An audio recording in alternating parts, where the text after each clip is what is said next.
Hola, hermanos y hermanas.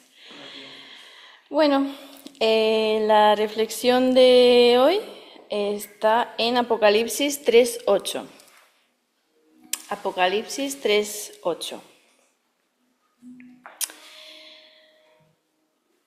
Dice, He aquí, he puesto delante de ti una puerta abierta, la cual nadie puede cerrar, porque aunque tienes poca fuerza, has guardado mi palabra y no has negado mi nombre. Jesús habla a la iglesia de Filadelfia. Vemos que no la destaca por su fuerza, ni por su tamaño, ni por su influencia. Le dice algo muy sencillo. Aunque tienes poca fuerza, has guardado mi palabra y no has negado mi nombre. Y sobre esa base les promete una puerta abierta que nadie podrá cerrar. Esto nos enseña que lo que mueve el corazón de Dios no es la grandeza externa, sino la fidelidad interna. No es cuánto podemos hacer, sino cuánto permanecemos firmes en su palabra y en su nombre. La iglesia de Filadelfia no era poderosa, pero era fiel, y esa fidelidad fue suficiente para que Cristo les confiera una misión y una oportunidad que nadie podría arrebatarle. La puerta abierta es símbolo de acceso, de oportunidad, de misión. Es como si Jesús dijera, yo sé que te sientes pequeño, pero yo mismo te pongo delante un camino que nadie podrá cerrar. Y aquí está la clave. La puerta no depende de nuestra fuerza, depende de su autoridad. Él es quien tiene la llave, quien abre y nadie cierra, quien cierra y nadie abre. ¿Cuántas veces pensamos que no tenemos lo suficiente para servir a Dios? Que no tenemos el talento, el tiempo, los recursos o la valentía. Pero Jesús nos recuerda que lo que Él busca es fidelidad. Guardar su palabra significa obedecerla en lo cotidiano, en lo sencillo, en lo que nadie ve. No negar su nombre significa confesarlo con naturalidad, incluso cuando no es popular, cuando estamos en la sociedad que sabemos que rechaza a Dios. Y cuando vivimos así, aunque tengamos poca fuerza, Dios abre puertas que trascienden nuestra capacidad. La puerta abierta puede ser una oportunidad de compartir nuestra fe con alguien cercano, puede ser un servicio en la iglesia, puede ser un acto de reconciliación. Y lo hermoso es que nadie puede cerrarla, ni las críticas, ni las dudas, ni las circunstancias, porque lo que Dios abre permanece abierto. Este mensaje es un llamado a valorar lo pequeño, a no despreciar los actos sencillos de fidelidad. Leer la palabra, orar constantemente, servir con una humildad, confesar a Cristo en nuestras conversaciones. Esos actos son la llave que abre nuestras puertas. Así que hoy quiero invitarte a mirar tu vida y preguntarte, ¿qué puerta está abriendo Dios delante de mí? Quizás no lo ves como algo grande, pero si es de Dios, es eterno. No mires tu poca fuerza, mira su fidelidad, porque la fidelidad en lo pequeño abre puertas que nadie puede cerrar. Jesús honra a los que guardan su palabra y no niega su nombre. Aunque tengamos poca fuerza, Él abre delante de nosotros puertas de gracia, de misión y de esperanza. Caminemos con confianza porque la fidelidad en lo pequeño es suficiente para que Dios nos confíe lo grande. Amén. Vamos a orar. Señor, Padre nuestro que estás en los cielos, muchas gracias, Padre, por el día de hoy. Gracias porque nos podemos reunir en tu nombre, Señor, y sentir tu presencia. Gracias, Padre, por tu Hijo amado que entregó su vida por nosotros en la cruz, Señor, para que nosotros seamos nueva criatura, Señor, y para tener una vida eterna a tu lado, Señor, y seamos salvos, Padre. Tú conoces, Señor, nuestros corazones, nuestros pensamientos y nuestra carga, Padre. Tú ves cómo nos vemos a nosotros mismos, Señor, y tenemos etapas y momentos donde nos sentimos más débiles o nos sentimos que no tenemos tanto valor o que no servimos para que tú nos uses, pero si somos fieles, Señor, en buscarte con un corazón alegre, con un corazón disponible y con hambre de ti, Señor, orar y allá donde estemos, Señor, ser luz y ser tus hijos, Padre. Tú valoras esa fidelidad, tú valoras, Señor, que no te neguemos, Padre. Muchas gracias, Señor, porque tú lo has dado todo por nosotros y somos muy importantes, Señor, para ti. Te pedimos que nos ayudes a que nos podamos ver, Señor, con ese amor que tú nos tienes y ese aprecio, Señor. Ayúdanos, Padre, a caminar en tu voluntad, a poder ser útiles para ti en tus manos, Señor, y en tu obra. Y te pedimos, Padre, que a través de nosotros podamos llevar tu palabra, Señor, a todo el mundo, Padre. Sé tú nuestra fuerza, Padre, y tu Espíritu Santo quien nos guíe en el día a día, Padre. Muchas gracias por tus bendiciones. En el nombre de Jesús. Amén. Amén. Vamos a disponer nuestro corazón para la palabra de esta mañana. He titulado el mensaje de esta mañana Momento Gamaliel.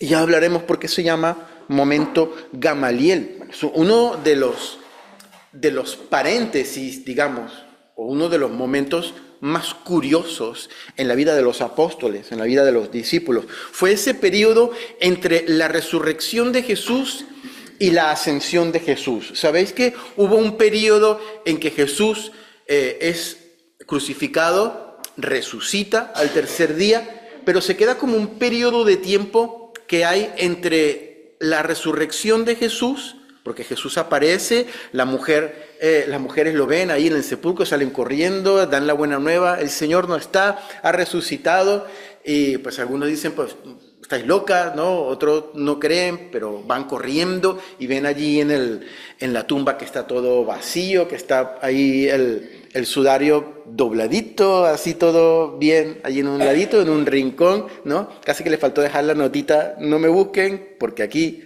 no estoy, he resucitado, ¿no? Y pues tenemos ese acontecimiento maravilloso. Pero una vez que Jesús resucita, nosotros sabemos por la palabra que hay como apariciones del Señor esporádicas, ¿no? Aleatorias, ¿no? A veces están los discípulos haciendo algo y aparece el Señor en medio de ellos, o pues dice la palabra, y esto lo sabemos por los evangelios, que ese periodo fue de unos 40 días, entre la resurrección y ese momento en que Jesús se lleva a sus apóstoles ahí a esa montañita y les dice, pues bueno, aquí pues aquí terminó esta aventura, ahora la aventura es vuestra, tenéis que ir y hacer discípulos a todas las naciones, yo me voy, ¿no? Y sale y reciben en una nube pues el Señor Jesús, los discípulos se quedan así mirando y aparecen unos varones con vestiduras blancas, unos ángeles que les dicen, ¿por qué miráis al cielo? Ese mismo Jesús que vosotros lo habéis visto subiendo al cielo, volverá y regresará, ¿no? Pero durante ese periodo que hubo entre la resurrección y ese momento de la ascensión, yo creo que fue bastante complicado para los apóstoles, ¿no? En un punto del libro de los Hechos que estudiamos, cuando vimos el libro de los Hechos, ¿no? Por allí, por el capítulo 5, si no recuerdo mal, no lo vamos a leer, pero os recuerdo un poquito la historia. Pedro y Juan estaban predicando allí en el pórtico de Salomón, y pues hay un problema allí y se los llevan y les dicen, los del concilio, los principales líderes religiosos, les dicen, pues os prohibimos que prediquen acerca de ese Señor Jesús que estáis predicando. Los meten en la cárcel y al otro día, pues hay un milagro allí, ellos se van, ¿no? Y pues cuando van a ver, pues se habían ido porque el Señor los había liberado de la cárcel.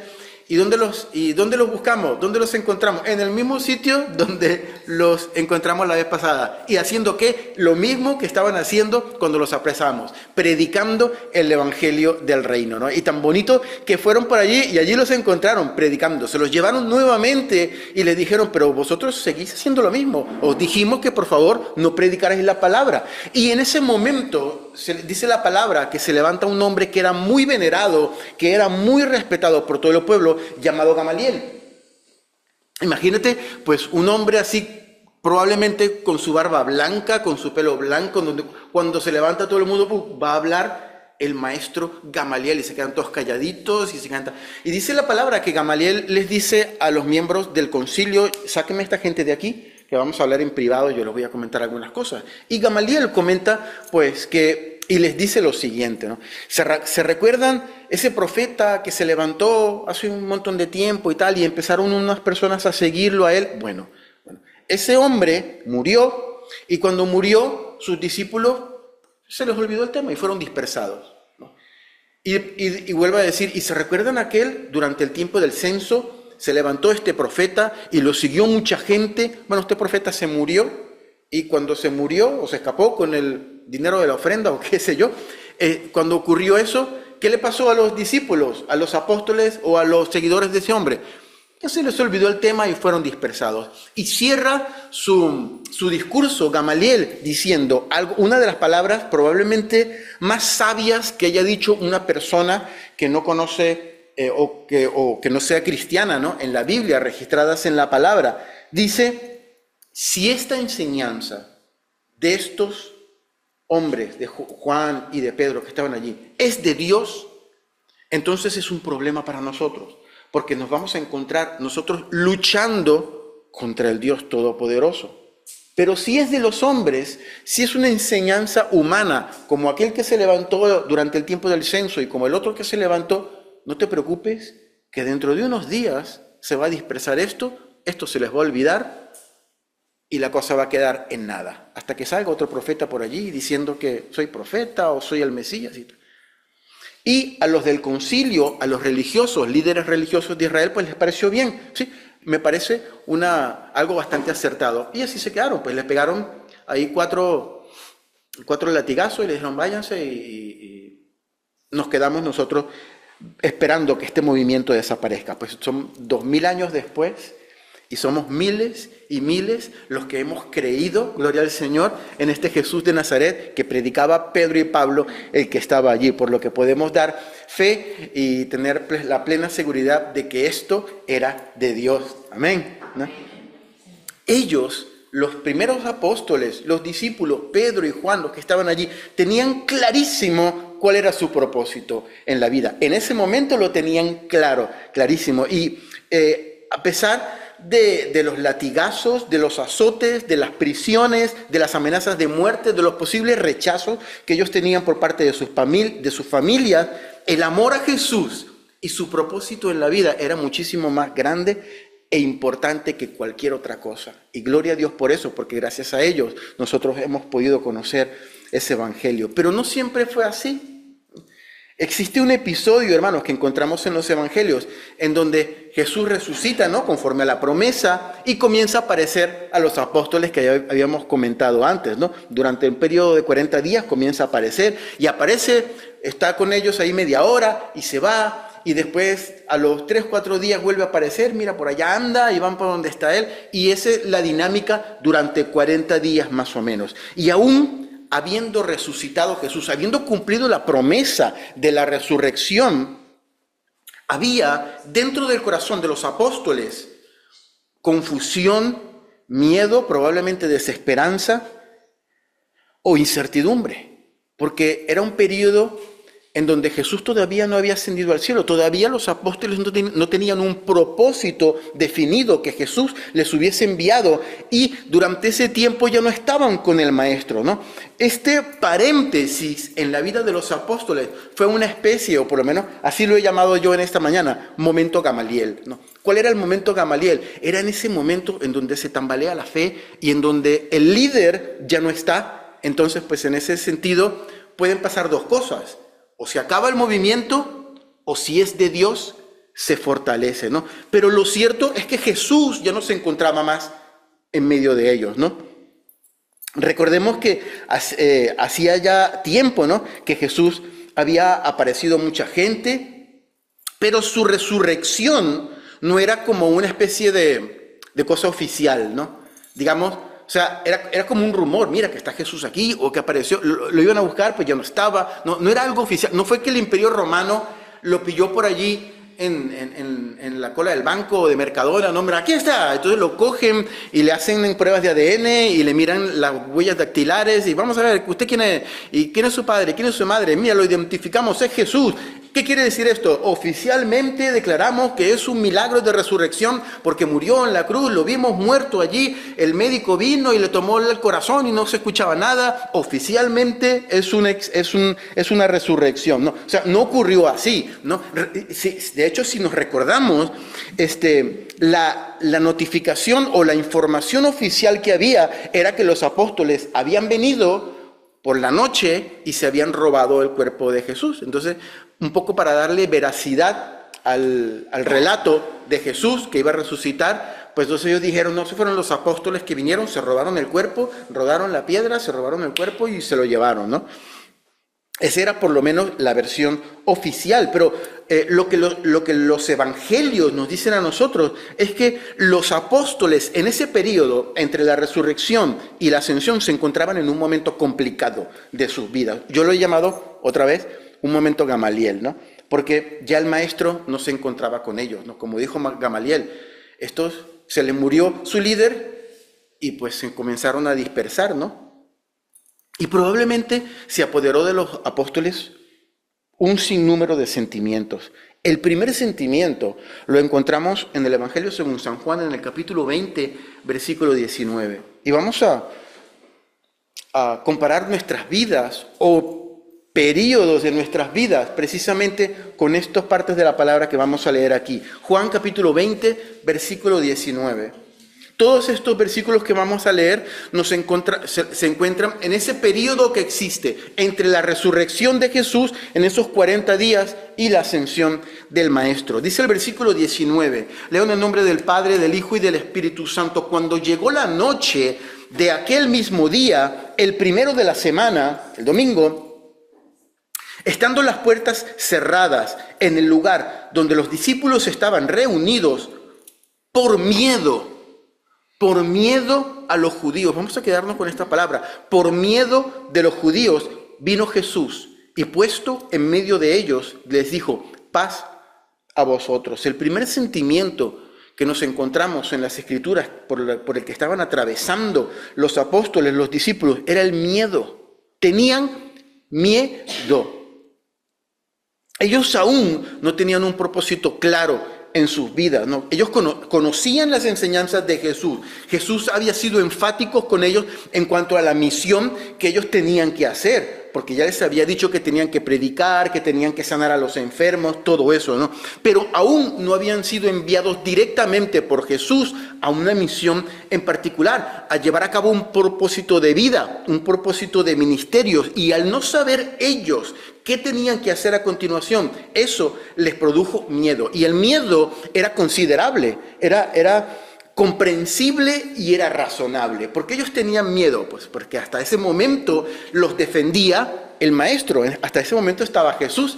Y si ocurría algo, ellos se ponían detrás de Jesús, porque Jesús era el líder de su movimiento. Pero ese líder ya no se encontraba más con ellos. Estaban solitos, ¿no? Y estaría comenzando tal vez en ese momento un momento Gamaliel para ellos. Se acabaría su ministerio. ¿Qué ha pasado? Pues bueno, sí, el Señor ya no está con... Sí, resucitó, pero ¿y nosotros qué hacemos? ¿No? Probablemente cuando dieran la cara, cuando salieran, ¿no?, probablemente serían juzgados por las autoridades y por la sociedad. Habían alimentado las esperanzas como grupo, me refiero, las esperanzas mesiánicas de un Mesías en un lugar y en un contexto donde ellos estaban esperando un Mesías, ¿no? Y ellos tenían un líder que se decía que era el Hijo de Dios. Eso era una blasfemia para el judío, ¿no? Que se llamó a sí mismo el Mesías y que en lugar de hacer lo que un Mesías tiene que hacer, que era liberar al pueblo de Israel, murió como un criminal en una cruz. ¿Cómo hacemos nosotros para salir a la calle? ¿Con qué cara salimos nosotros a la calle? No. Mira todos los que estaban con el que mataron, con el que decía que era el Mesías, con el que decía que era el Hijo de Dios. ¿Con qué cara salimos a la calle? Es probable que seamos apedreados a la primera. Pisamos la acera o la calle de al frente y nos tiran piedras y nos matan. Entonces dice la palabra que estaban encerrados todos juntos por miedo de los judíos. Es curioso, hermanos, pero sin un propósito definido, y este es el centro de lo que yo quiero dejaros, sin un propósito, sin un llamamiento claro por parte de Dios, todavía no existía en la vida de los apóstoles esa valentía que ellos tenían que tener para ir y a ejercer su ministerio, para ese arrojo, a pesar del miedo y a pesar de los problemas, salir a la calle y hablar del evangelio del reino. Es verdad que todavía no había venido el Espíritu Santo de manera oficial, pero si nosotros leemos en el Evangelio, ya el Señor les había dado una probadita del Espíritu Santo a ellos, había soplado sobre ellos, les había dicho, reciban al Espíritu Santo. Tenían la presencia también del Espíritu Santo en la vida de los apóstoles. Sin embargo, allí estaban, reunidos en un lugar con miedo por culpa de los judíos. Yo creo, hermanos, que en el caso de muchos de nosotros que nos encontramos aquí, esto podría servir como una palabra de ánimo, por lo menos para mí lo es, ¿no? Para esforzarnos y anhelar de todo corazón conocer el propósito de Dios para nuestras vidas, el propósito de Dios para esta etapa de mi vida, para este momento que estoy atravesando ahora. Dentro de poquito se nos va el año. El propósito de Dios para mí como creyente en el 2026. Hoy en día, hermanos, es razonable y entendible tener miedo del sistema, porque estamos llegando a un punto donde hablar la palabra del Señor, donde decir lo que a Dios le agrada, está convirtiéndose prácticamente en un delito. Hace poco veía el video de una mujer en el Reino Unido. Yo todavía lo vuelvo a ver y no me lo creo. Yo estoy esperando que alguien me diga, no, esto es mentira, esto es una vacilada allí, una cosa que un teatro. Pero creo que no.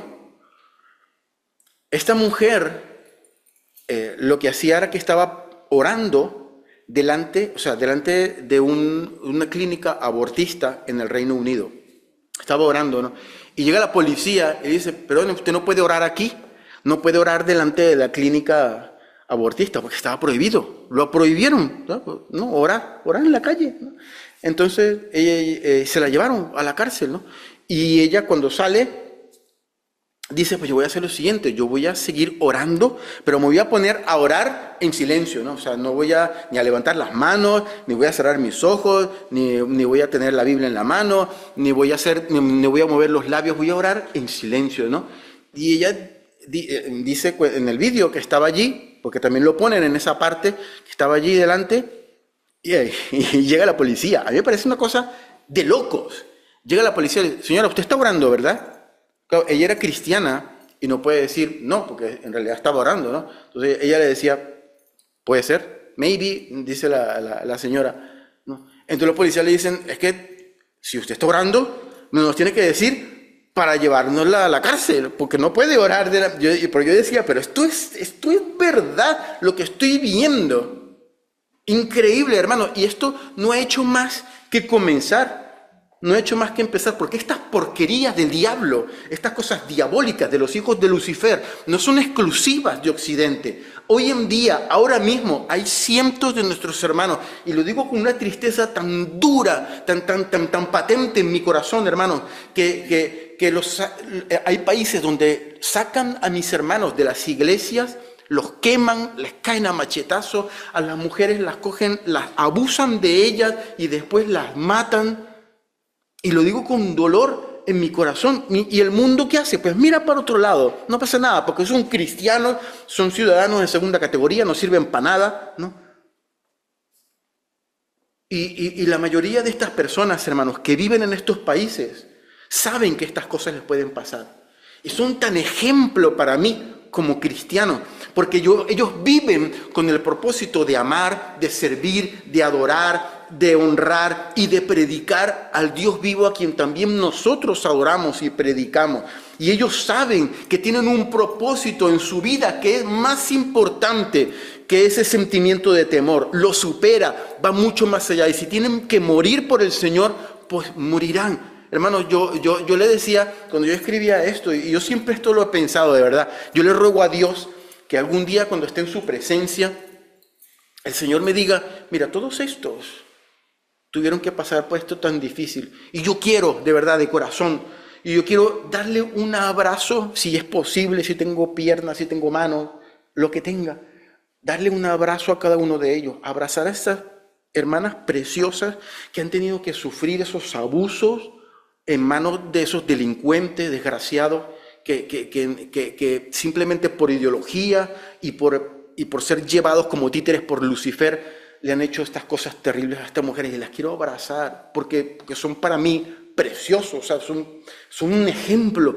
para mí, ¿no? Porque tuvieron la valentía de levantar el estandarte del reino de los cielos, aún en medio de la maldad de tanta gente, ¿no? Yo quiero ese propósito en mi vida. Yo quiero tomarme en serio lo que Dios me ha dado y lo que Dios me ha dicho. Hermanos, no existe en los anales de la historia, en los libros de historia, algún testimonio donde diga que los primeros creyentes, ¿se recuerdan que hubo un tiempo en donde los primeros creyentes en el Imperio Romano los ponían allí en una arena para que se los comieran los leones, y les soltaban tigres y leones, y toda la gente, en lugar de hacer como hace la gente normal, de ir para el concierto de los Rolling Stones o de lo que sea, o para ver una película, iban a ver pues cómo se comían a los cristianitos. Y esa era la alegría de la gente, ¿no? Retorcida y tal, ¿no? Y esa era la alegría de la gente, ver cómo se comían a los creyentes. Y no hay, o por lo menos yo no conozco, testimonios en donde dijeran cuando tiraron a 300 cristianos allí con 100 leones y tigres, que el Señor pues hizo un milagro y ese día los leones no tuvieron hambre. O ese día los leones le dio un infarto y se murieron todos, y los cristianos pues quedaron allí vivos. O el león miró para arriba y allí estaba el palco del César, y echó un salto el león y se comió al César y a sus compinches y todo. No hay un testimonio. La mayoría de estos cristianos queridos, de mis hermanos, de nuestros hermanos, murieron allí despedazados por los leones. Y no dudo que el Señor haya hecho en algún momento un milagro, ¿no?, con alguna persona, pero la norma es que mis hermanos murieron porque tenían un propósito en su vida, y para ellos era real, y para ellos era en serio lo que ellos estaban viviendo, y si había que morir, pues se moría, ¿no? Pero ellos no iban a negar al Señor Jesús, como lo decía Ketty en esta mañana también en el mensaje. Busquemos, hermanos, con fervor ese propósito que el Señor tiene para nuestras vidas. Y si lo sabemos y si lo conocemos, vamos a abrazarlo, vamos a amarlo y vamos a darle la seriedad que se merece el servicio a nuestro Señor. Y a pesar de todo eso, el Señor Jesús continúa apareciendo. Y sigue ese periodo entre la resurrección y la ascensión de Jesús. Y algunos dudaban, dice la palabra, ¿no? Y fue como el caso de Tomás. Nos recordamos el caso del apóstol Tomás, ¿no? Que decía que si no metía el dedo en el hueco de la mano del Señor y tocaba y metía el hueco allí en el costado del Señor Jesús, no iba a creer. Y esta es una de las cosas que me maravillan de Jesús. Jesús resucita, dice la palabra, y en ese momento la mayoría de los teólogos coinciden en que Jesús tenía un cuerpo glorificado. Era una cosa maravillosa. No lo sabemos, no sabemos cómo era, pero probablemente ya no era el mismo flaco con la piel curtida por el sol, por haber caminado tanto tiempo debajo del sol. Esa persona con los pies probablemente llenos de maltratados o llenos de callosidades por ir caminando en piedras y con sandalias por tantas caminatas que hizo el Señor. Ahora tenía un cuerpo glorificado, había resucitado el Señor Jesús.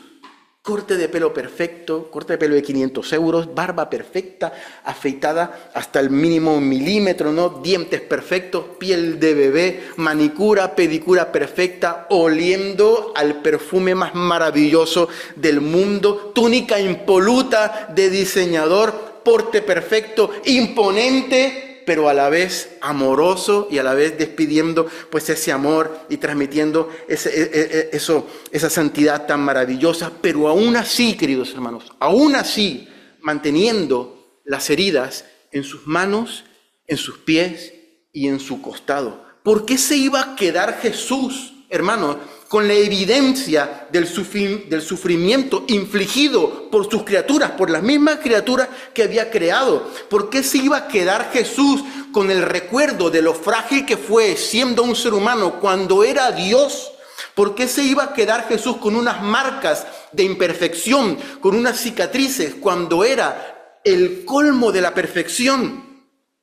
Por amor, aleluya, gloria al Señor. La razón es por amor.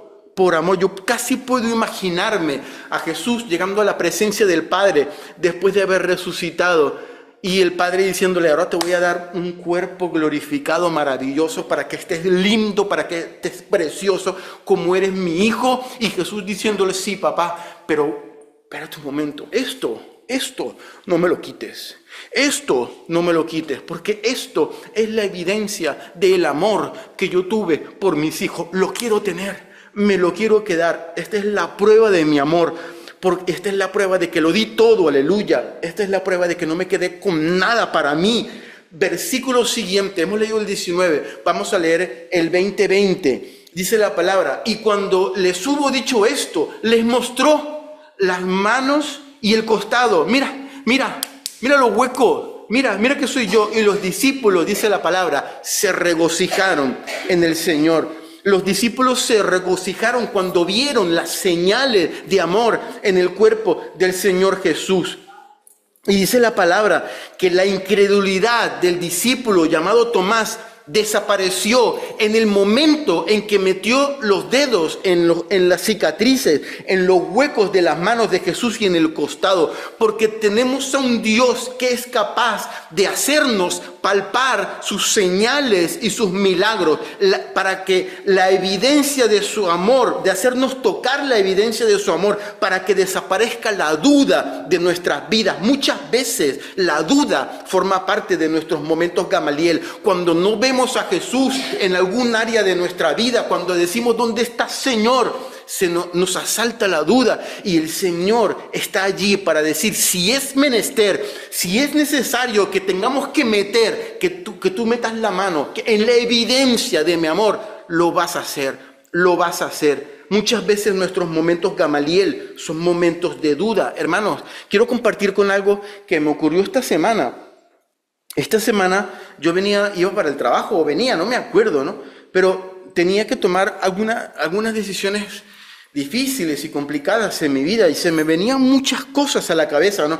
Muchas cosas que ahora están pasando en mi vida, pues, y alguien puede decir: bueno, son tontadas, ¿no?, comparadas con otros, pero son mis cosas, son mis desiertos, son mis luchas, ¿no?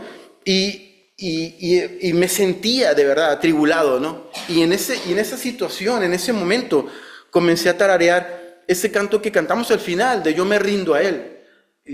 Y lo comencé a cantar en inglés, porque me lo sé una parte en inglés, porque en inglés dice: I surrender all, yo me rindo todo. No, aquí también, en español también dice más o menos lo mismo, pero el coro, en vez de decir yo me rindo a Él, dice: yo me rindo todo, yo me rindo a Él todo, ¿no? Y eso era lo que yo cantaba, ¿no? No sé por qué, pero se me vino a la cabeza, ¿no?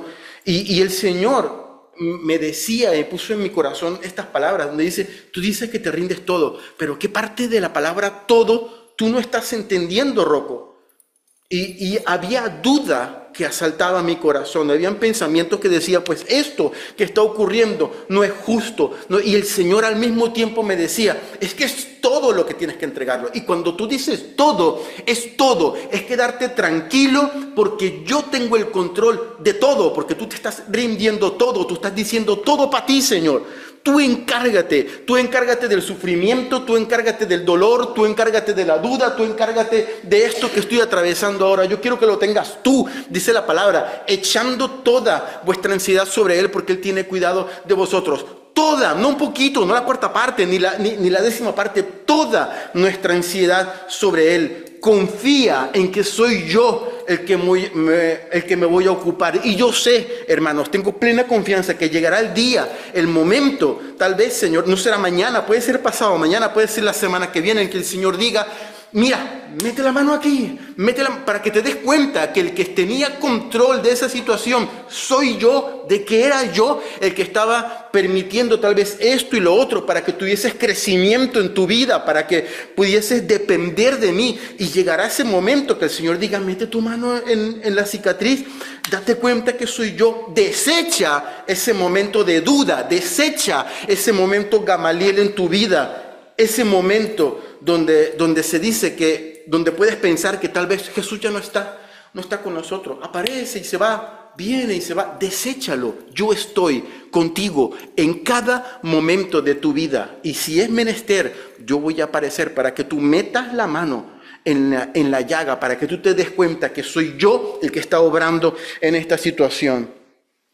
Y la cosa acaba aquí. Pero disipemos nuestra duda, disipemos nuestra incredulidad. Hermanos, y quiero hablar de un último momento Gamaliel. Por último, quiero hablar de este momento Gamaliel que asaltó la vida de los apóstoles. El primero fue, pues, el temor, el miedo. El segundo fue la duda. Y el tercero lo leemos en un capítulo después, en el capítulo 21 del libro de Juan. En el versículo 1, dice, después de esto, Juan 21:1, después de esto, estamos más o menos todavía en el mismo momento entre la resurrección y la ascensión. Después de esto, Jesús se manifestó otra vez a sus discípulos junto al mar de Tiberias. El mar de Tiberias es el mismo mar de Galilea. Y se manifestó allí en la zona de Galilea, cerca de Nazaret. Y se manifestó de esta manera. Esto es lo que ocurrió, nos dice la palabra. Estaban juntos Simón, Pedro, Tomás, llamado el Dídimo, el que metió los dedos allí, ¿no? Le decían el Dídimo porque era gemelo, probablemente tenía otro hermano que era parecido a él, o que era gemelo. Natanael, el de Caná de Galilea, y los hijos de Zebedeo. Los hijos de Zebedeo eran Jacobo y Juan el que escribió este evangelio. Y los otros dos de sus discípulos, que no nos dice quién es. Versículo 3, Simón Pedro les dijo, voy a pescar. Ellos le dijeron, vamos nosotros también, contigo. Y fueron. Y entraron en una barca y aquella noche no pescaron nada. Aunque Jesús ya se había aparecido varias veces, aquí vemos unos apóstoles a quienes pareciera que no hubiesen vivido un sinnúmero de aventuras maravillosas con el Maestro, con Jesús. Este pasaje fuera de contexto pareciera ser un pasaje inofensivo. ¿Qué estaban haciendo los apóstoles? Pues estaban juntos y Pedro, ¿sabes qué? Tengo unas ganas de ir a pescar. Ah, sí, mira qué buena idea, vámonos a pescar. Cogieron una neverita con unas birritas y se fueron todos contentos cantando, tarareando la canción mientras hacían brindis. Vamos a pescar, vamos, qué bonito. Visto así, pareciera que esto fuese así, ¿no? Pero el contexto lo que nos transmite es la vida de unas personas sin el propósito de Dios que tenía para ellos, ¿no? Inicialmente, ¿qué eran ellos? Antes de conocer al Señor Jesús, pescadores. Eso era lo que ellos sabían hacer, pescar. Ese era el oficio que ellos tenían. De hecho, sabemos por los evangelios que a Jacobo, a Pedro y a Juan, ¿dónde los conoció el Señor Jesús? Pues ahí pescando, a la orilla del lago, ellos arriba de su nave de pesca, ¿no? Y les dijo que, pues, ven, sígueme, ¿no? Y ahí los siguió Simón, los siguió Juan y los siguió Jacobo, mientras ellos estaban pescando. Y ahí se quedaron. Ahí te queda la red, ahí se quedan los anzuelos, ahí se quedan los pescados, ahí no me interesa, yo voy a seguir al Señor Jesús. Pero una vez que Jesús resucita y una vez que se quedan en ese momento, Gamaliel, se miran las caras los apóstoles y dice, ¿qué hacemos? Sin propósito, ¿qué hacemos? Ya sé, vamos a volver a la rutina, vamos a volver a lo que a nosotros se nos da bien. vamos a volver a lo que sabíamos hacer, lo que siempre hemos hecho, ¿no? Lo que siempre hemos hecho en nuestras vidas para ganarnos el pan. A volver a pescar. Eso es falta de propósito en la vida de los apóstoles. Ellos habían sido llamados para algo grande, no para volver a hacer lo mismo que estaban haciendo antes de conocer a Jesús. Volver a irse a llenar ya el Señor le había dicho a Pedro: yo te voy a hacer a ti pescador de hombres. Se te acabó tu periodo en que ibas a pescar pescaditos, en donde tenías que quitarle las escamas para venderlo, en donde llegabas a casa a mitad de mañana, después de haber pescado toda la noche, todo hediondo a pescado, oliendo a pescado, ¿no? Algunas veces se te daba bien, otras veces se te daba mal. Ese periodo se acabó. Ahora yo te voy a hacer pescador de hombres. Y sin propósito, en ese momento Gamaliel se miraron las caras. ¿Qué hacemos ahora? Pues vamos a pescar. ¿Y qué dijeron los otros? Pues yo voy contigo. Y se fueron allí a pescar. Hermanos, si seguimos haciendo lo mismo que estábamos haciendo antes, nada va a cambiar en nuestras vidas. Queremos que algo cambie en nuestras vidas. Queremos que haya algo que cambie de nuestro entorno. Hay que cambiar la manera de hacer las cosas. Queremos conseguir algo. Tal vez eso que nos está llamando el Señor es a redoblar nuestro tiempo de oración, redoblar nuestra lectura de la palabra. Queremos alcanzar algo en nuestras vidas. Queremos que algo cambie en nosotros, en nuestro entorno, en nuestra familia. Pues hay que cambiar. Si seguimos haciendo lo mismo, nada va a ocurrir. Y aquí los discípulos nos muestran, bueno, ¿qué hacemos? Pues lo mismo que hemos hecho siempre, la rutina, lo que sabemos hacer, lo que se nos da bien. Vamos y pescamos. Un gran momento Gamaliel en la vida de los apóstoles, no tener propósito en su vida. Volvieron a hacer lo que mejor ellos pensaban que sabían hacer, pescar. Y lo que pasó a continuación es lo que pasa en este momento Gamaliel, cuando el Señor irrumpe en nuestras vidas y nos pide algo. ¿Te acuerdas de mí? Aparece el Señor. En ese momento, donde estamos en la rutina, aparece el Señor. Versículo 4. Cuando ya iba amaneciendo, se presentó Jesús en la playa, mas los discípulos no sabían que era Jesús, no lo reconocían. Estaba guapo el hombre, no, está muy guapo, no, estaba oscurito probablemente, no lo veían y tal, muchas razones. Estaba un poco lejos. Mira, hay uno que nos dice ahí, ¿y qué les dijo Jesús? Hijitos, ¿tenéis algo para comer? ¿Y qué le respondieron? No, porque no habían pescado nada. No tenían para darle. No tenemos nada para ofrecerte, Señor. ¿Dónde están tus frutos como creyente? Nos pregunta el Señor. En un momento de nuestras vidas, ¿dónde están tus frutos como creyente? ¿Dónde están las personas que hemos alcanzado para Cristo? ¿Dónde está ese nuevo nivel de santidad que has alcanzado? Ese nuevo nivel espiritual que has alcanzado en tu vida. ¿Tienes algo para ofrecerme? Nos dice el Señor en el momento Gamaliel.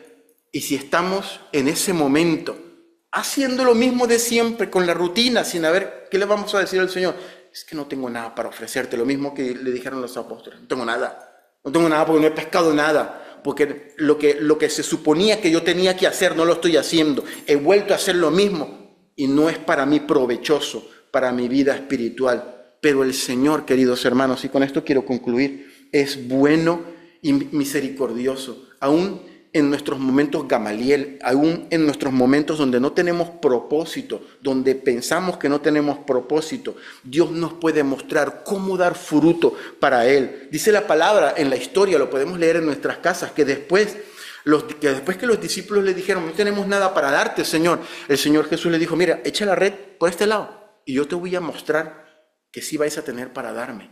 Y echaron la red por ese lado y habían un montón de peces que no podían ni siquiera sacar la red.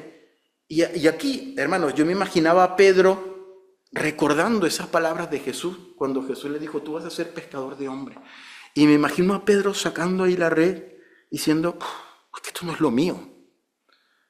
A mí el Señor me dio un propósito, me encomendó algo. Y aquí estoy sacando pescado. No, esto forma parte de mi pasado. Esto forma parte de otro propósito que yo tenía natural. Ahora mi propósito es mayor. Ahora mi propósito va mucho más allá. Y dice la palabra que le dijeron a Pedro, pues ese es el maestro, ¿no? Y dice esa palabra que Pedro se había quitado la ropa y se puso la ropa y se tiró al mar. Antes era al revés, ahora nos quitamos la ropa para tirarnos al mar, pues en ese tiempo se ponían la ropa para tirarse al mar, no sé por qué, pero se puso la ropa, se ciñó, dice la palabra, y se tiró al agua, y ahí alcanzó al maestro, y el maestro ya había preparado las brasitas y el carbón con la cosa, y tenía un pescadito allí, y les dijo, traigan ese pescado, ¿qué vamos a comer? Allí no era su propósito. Y el Señor quería sacarlo de ese momento Gamaliel para una vida con propósito. Y luego dice la palabra que el Señor le dice a Pedro, pues Pedro, ¿me amas? Y es cuando le dice 3 veces, apacienta mis ovejas, apacienta mis corderos. No hace falta, queridos hermanos, que esperemos tal vez el propósito definitivo para nosotros en nuestras vidas como creyentes. Yo quiero que el Señor me hable y me diga que si yo voy a ser pastor, o voy a ser evangelista, o voy a hacer milagros, y voy a sanar a la gente cuando oro por ellos. No hace falta. Yo creo que cada día tiene un propósito de parte de Dios. Yo creo que cada desierto, cada situación que atravesamos, es Dios cumpliendo un propósito en nuestras vidas, ¿no? Que probablemente Dios esté trabajando en alguna parte de nuestro corazón, pero hermanos, que podamos ser creyentes, que podamos ser cristianos, hombres y mujeres cristianos, que busquemos el propósito de Jesús en las cosas pequeñas, pero también en nuestra vida en general, que lo anhelemos y que recordemos estos 3 momentos galileos que pueden sobrevenir cuando no vemos a Jesús en alguna situación en nuestra vida y nos asalte el temor, nos asalte la duda, nos asalte la incredulidad, o querramos volver a la rutina, a lo que nosotros sabemos hacer. Mira, yo esto lo voy a hacer como yo siempre lo he sabido hacer, sin contar con el Señor.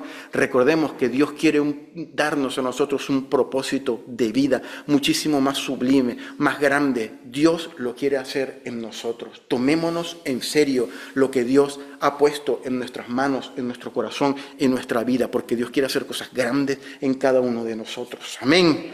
Señor, te damos gracias por tu palabra maravillosa, tu palabra preciosa, Señor. Oh, Señor Padre Santo, yo quiero orar por mis hermanos en esta mañana, Señor. Orar por mi vida, Señor. Y bueno, Señor, en los momentos Gamaliel, tal vez hay muchos más, Señor, en donde tal vez no te vemos a ti, donde hay situaciones en donde decimos, pues aquí no estás tú, Señor. ¿Dónde estás metido?